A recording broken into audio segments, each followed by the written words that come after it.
Welcome to the series on the future of capitalism. I'm delighted to have you here.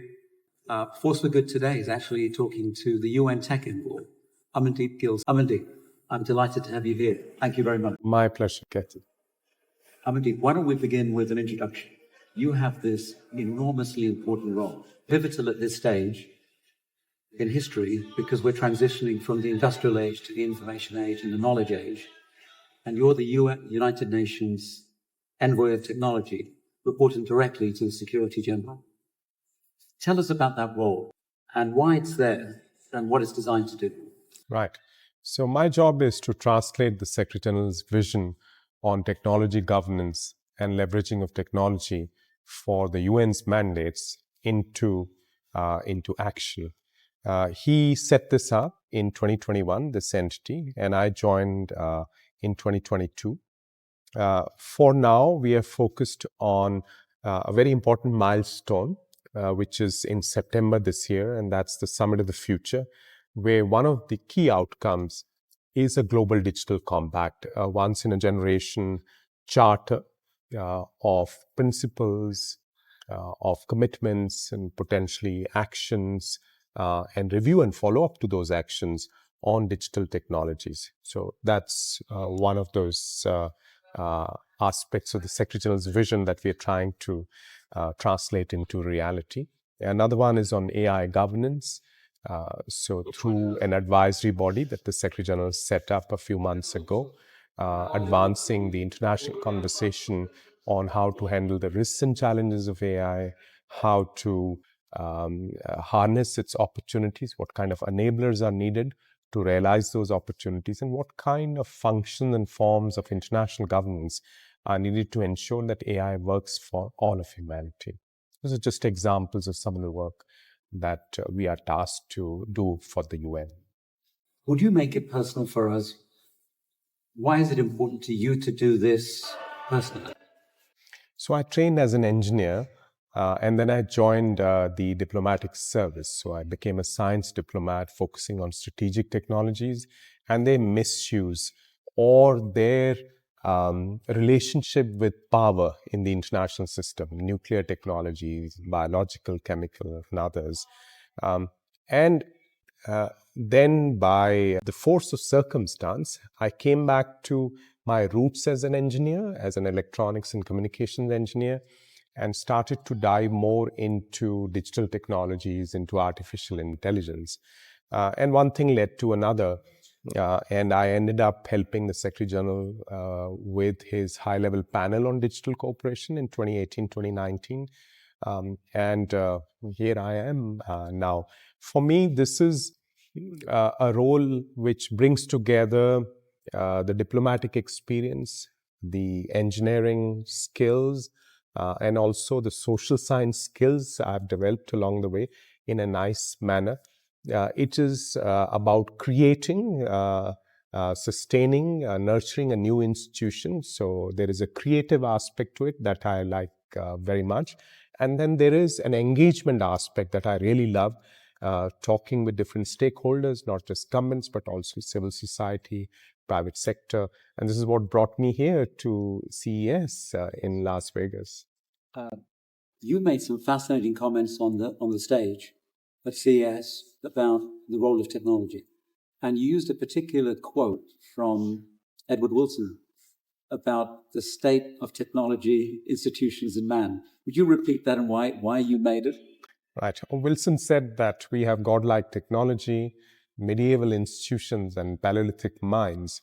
So essentially, there's a deficit, institutional deficit, and a human capacity deficit. Compared with the technology that we have today, we need to invest urgently in our analog institutions, in public institutions. We need to invest, in fact, reorient our education systems, teach our children differently, because the future of work is going to be radically altered with these new technologies. Our world, our societies are going to be shaped in ways that we can't even imagine today. So we need to step back and urgently focus on these institutional deficits. And this is not a task that's secondary, that's different from are other urgent tasks: addressing climate change, economic and social exclusion, accelerating progress on the SDGs. In fact, addressing those two deficits will help us accelerate progress on the SDGs and address these planetary problems. If I begin with the idea that we put forward as themes in our work on technology as a force for good, the report we also released here at CES, we talk about a more sustainable, secure, and superior future.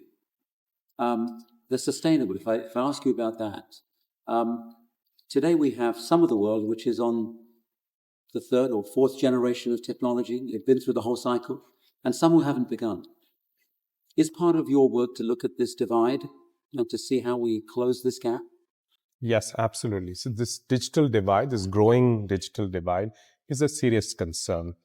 You have a connectivity divide, you have an access to devices, access to data, meaningful content divide, and you have now an emerging data and AI divide.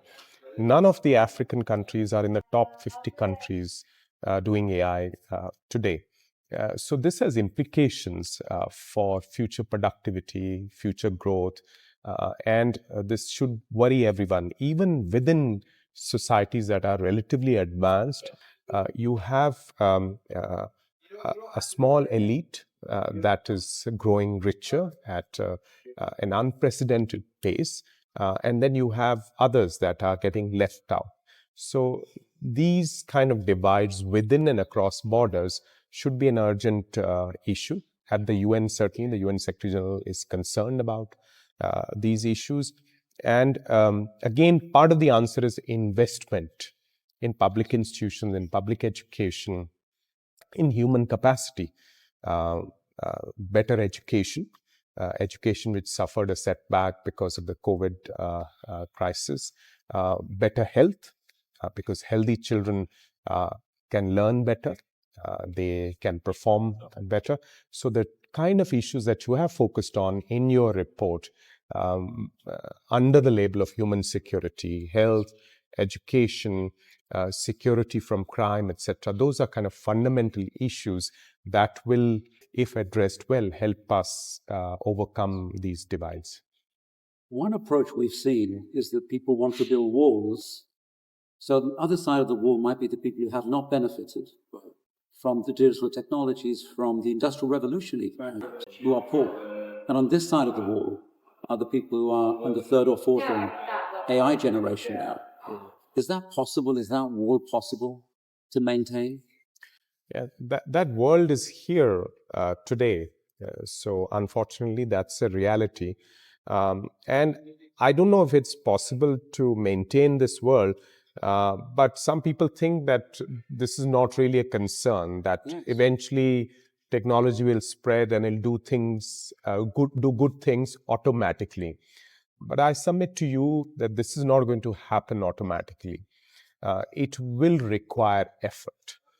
It'll require us to invest in the human resource, require us to invest, if you're talking about AI, in data, in compute resource, in cross-domain collaborations. If you're talking about AI for agriculture, then AI experts have to come together with agriculture experts, farmers, and those who understand the changing ecology that we live in to come up with the right solution. So this is again something that the market system doesn't do automatically. So effort is required, collaboration is required.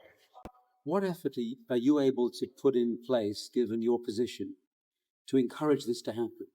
Do you talk to the top technology companies, the leaders of those businesses, other industries? How does that work in a practical sense? What can you do to really make a difference? Yes. Because Amandeep, I have a sense you're a man with a mission who wants something to happen, not just rules or policies or principles to be written. Yes, absolutely. So we talk to companies, I talk to leaders of companies and make these points. So the Secretary General meets with the leaders of these companies. He makes these points. And through our initiatives, the ones that I mentioned, the Global Digital Compact, the AI Advisory Body, initiatives such as the ITU's Partner to Connect initiative, we are reaching out to the private sector and inviting them to join us in accelerating progress on the SDGs and in addressing the digital divide.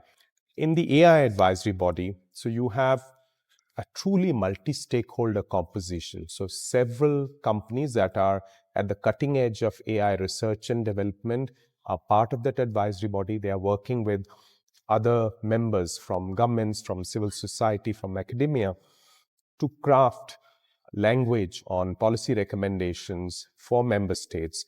So I'm very optimistic about the response that we've seen. Here also, meeting with colleagues from the private sector at this session that I address, you see a response, a positive response. I think industry wants to do well, but there are competitive pressures. There are certain incentive structures, and we need to make sure that we change those incentives so that it becomes easier for industry to work in the same direction as international institutions, as governments, etc. Let me take the next theme, the security theme, and AI. There are well-established rules as to now how we think we will control nuclear weapons, but they have been proliferated, and yet we still feel somehow we'll control them. But with AI, there isn't this set of rules. You referred to that also, and I'm glad actually we were able to invite you to come here to address this group at this important occasion about this. But tell us the difference. Why are there rules already for many types of weapons, but for AI as it's emerging, the alarm has been raised. Right. Is there a galvanization already? Right. And why is it not so urgent that already the rules are established? Or is it too soon? Right. So it was mentioned today that Oppenheimer was one of the founders of the CTA, this Of the World Academy of Art and Science. the World Academy of Art and Sciences. Yes. So here we are again talking about something very powerful. So at that time, nuclear science was the most powerful technology that humans had invented. Still is in some ways. It's one of those human-made artifacts that can destroy civilization. I don't think we are in a same position with AI yet, so we should keep an eye on it, but AI doesn't pose an existential risk of the kind that nuclear weapons present. So we should treat them differently, but there are certain similarities in terms of the responsibility of scientists and technologies, the responsibility of governments to put in place rules of the road, which in the case of nuclear weapons happened somewhat reluctantly and in response to crisis, the Cuban missile crisis, for instance, where the two superpowers nearly came to blows, nuclear blows. So we have an opportunity with AI not to repeat that, to be a little more proactive. At the very least, put in place something that can be accordioned in and out depending on the risk. So you need to keep an eye on the risk, on the direction of the technology. You also need to keep an eye on your institutional readiness to respond to this, monitor the impact, monitor incidents, etc. Innovation can go on, but you need to keep an eye on what does that imply for jobs, for misinformation, disinformation, for societal harmony, for human relationships, and so on. And when the need arises for us to kind of accordion control in the direction of something that is needed for a nuclear weapons type of a technology, then we should be in a position to do so. Today, it's not the case. Today, perhaps there are other entry-level functions that can be performed at the international level. And this is what the Secretary General's advisory body on AI has recently suggested in an interim report. They've looked at risks and challenges, opportunities and enablers, and functions and principles of international governance. Say, let's have a debate, and then let's see what kind of forms fit those functions, what kind of institutions are needed today or in the future to govern AI in a way that it doesn't pose those kind of risks to humanity. In the evolution of AI and the different incarnations or milestones, let's say, today AI is more a tool to support decisions. At some point, and already it's pushing against this boundary of being autonomous. And at some point, I assume we believe it will have more awareness or be more cognitively functional. And that's the point, I guess, at which you think it's a risk. Is that correct, or do you have a different framework in mind?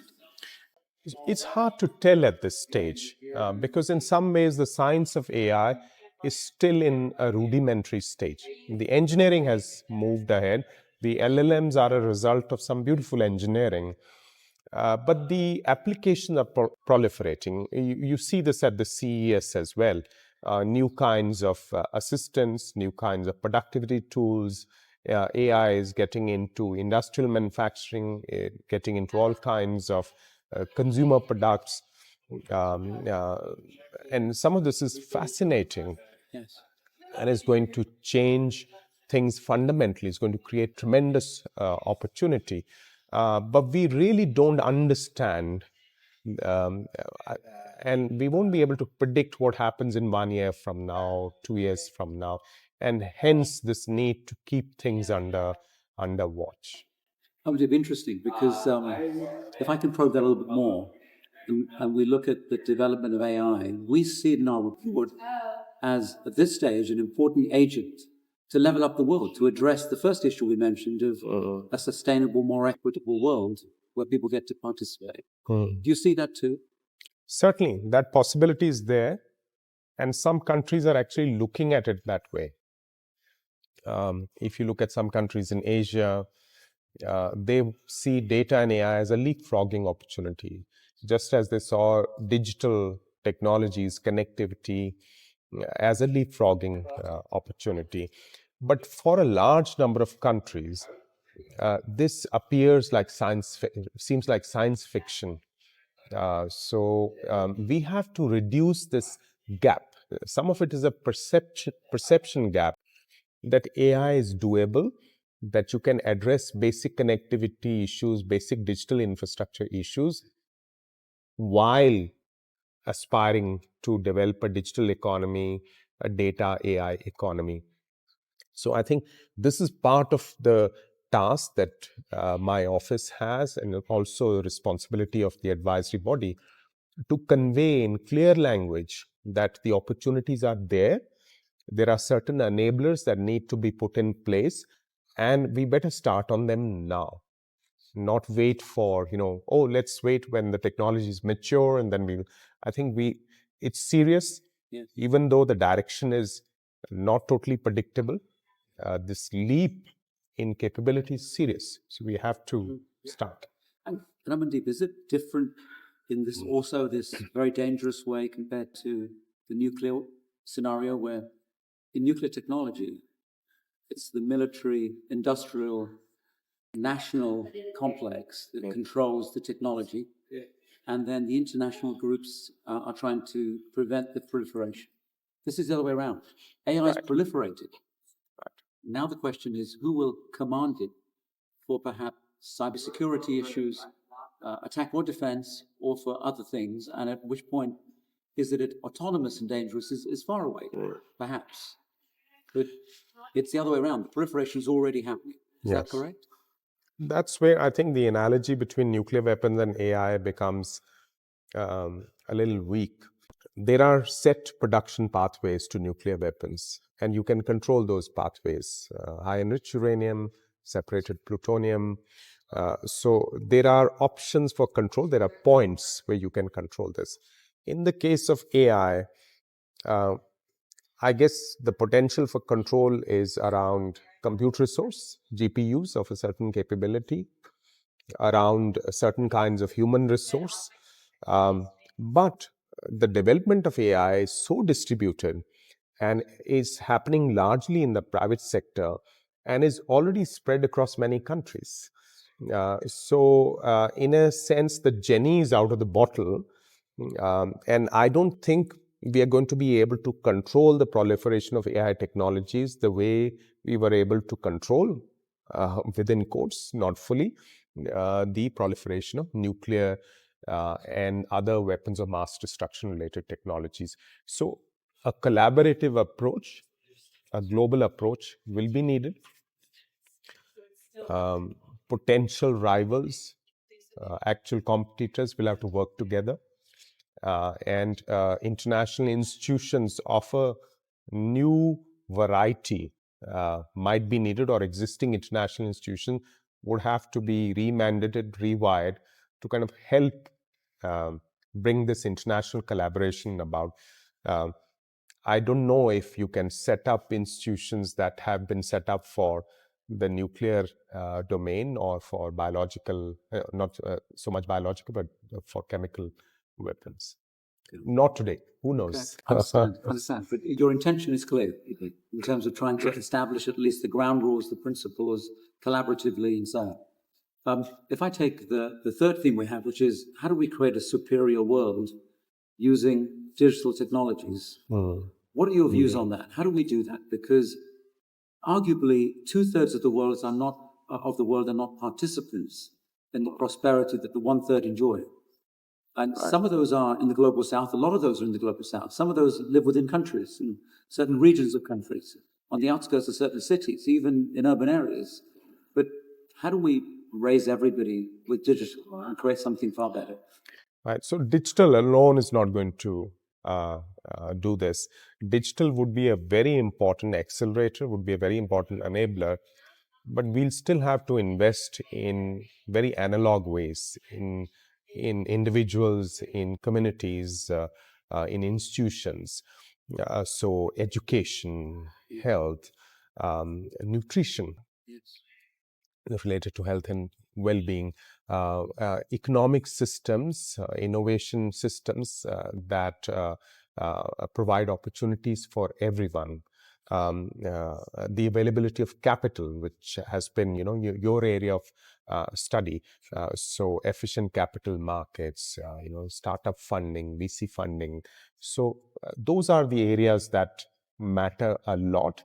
Digital technologies can help with all of these, provided you harness them well, for which you need connectivity, you need going beyond connectivity, these digital public infrastructures that create innovation spaces, allow data to flow, government services to become accessible, financial system to become more inclusive.